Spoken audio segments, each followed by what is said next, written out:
Perlukah anak balita bersosialisasi dengan teman-teman sebayanya?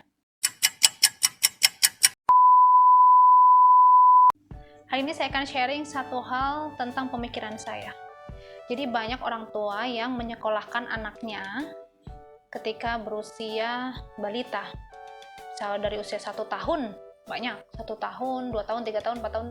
Intinya usia dini lah. Dengan alasan agar mereka mau dan mampu bersosialisasi dengan lingkungannya.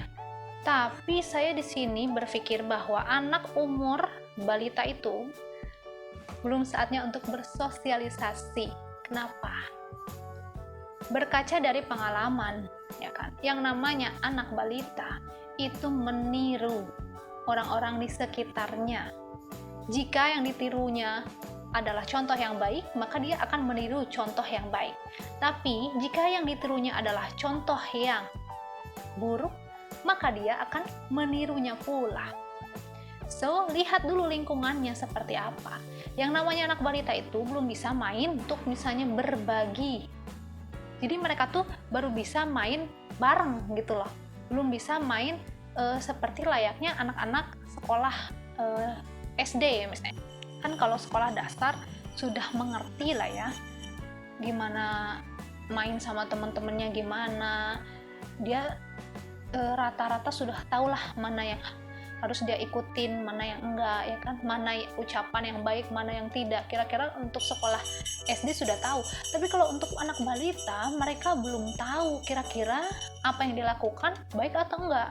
So, kalau menurut saya belum saatnya mereka untuk bersosialisasi dengan teman-temannya, karena yang namanya anak itu beda anak, beda juga pola pengasuhan, ya kan. Karakter anak terbentuk dari bagaimana orang tua mengasuhnya di rumah. Seperti contoh, saya berusaha mengasuh Musa dengan sebaik mungkin, dengan contoh-contoh yang baik, tetapi misalnya ketika dia dihadapkan bertemu dengan seseorang anak seusianya yang mendapatkan pengasuhan berbanding terbalik dengan apa yang saya ajarkan kepada anak saya, kalau misalnya mereka bertemu sering berinteraksi, maka apa yang dilakukan oleh temannya akan ditiru juga oleh Musa, ya kan. Nempelnya cepat, tapi ngilanginnya itu loh lama.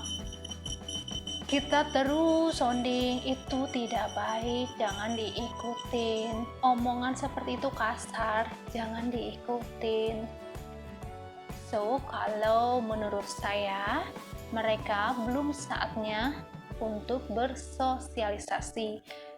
Jadilah teman yang baik bagi anak Anda di rumah. Ya, jangan mikir, saya mau sekolahin anak saya biar anak saya pandai bersosialisasi. Kalau contoh yang dia lihat bagus, ya alhamdulillah. Tapi kalau misalnya contoh yang dia lihat buruk, musibah kan. Selain itu, saya pun punya nih anaknya tetangga. Ketika di rumah, dia tuh dididik dengan baik oleh keluarganya. Ketika dia mengenal sekolah, tiba-tiba bahasanya jadi bertambah. Kebun binatang, jadi taunya dari mana? Dari sekolah. Ketika menjumpai seseorang yang dengan bahasa kasar di usia yang dini, dia ikutin karena dia belum tahu kan kata itu, dia belum pernah mendengarnya di rumahnya, lalu dia ikuti di rumah. Nah, itulah begitu. Sama, misalnya anak saya pun sama. Saya berusaha menerapkan yang baik-baik, memberikan contoh yang baik-baik ketika dia bertemu dengan temannya yang misalnya bicaranya kotor, ya kan, kasar, sifatnya buruk, suka memukul, suka menendang orang, tantrum berlebihan, ya kan, sampai banting ini, banting itu. Di rumah dibawalah oleh-oleh itu. Kaget saya, kok begini? Dengar dari mana? Ya kan, saya selalu tanya, Abang Musa dengar dari mana? Dari A. Oke, baru saya jelaskan bahwa apa yang dikatakan oleh A itu tidak baik, ucapan yang kotor, ucapan yang buruk, jangan diikutin ya. Selalu berulang-ulang. Begitupun dengan perilakunya. Misalnya anak tersebut senang memukul orang, orang nggak salah apa-apa, orang lewat dipukul. Saya kaget ketika anak saya seperti itu. Saya tanya, kamu lihat di mana? Lihat di A. Saya beritahu. Apakah anak saya langsung berubah dan tidak melakukannya? Enggak. Lama sekali prosesnya. Karena itu nempel banget di pikirannya. Lama banget prosesnya dan saya juga sampai bingung. Satu-satunya adalah memang tidak boleh bertemu lagi, ya kan? Istilahnya dikarantina lah di rumah, ya kan? Supaya tidak bertemu lagi dengan orang-orang seperti itu. Karena percuma ketika di rumah kita beritahu, kita sounding ke yang baik, lalu dia juga intensif bertemu dengan anak yang perilakunya buruk. Ya susah lah, baratnya kayak percuma gitu loh.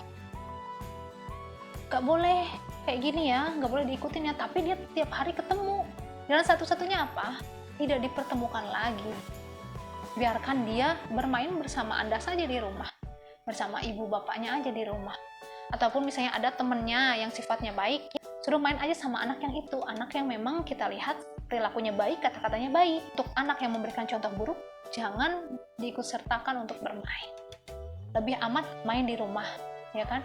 Ajak temennya main di rumah. Karena yang namanya anak seusia balita itu belum bisa berbagi, belum bisa mengendalikan emosi secara baik, ya kan? Pasti yang namanya rebutan mainan tuh ada.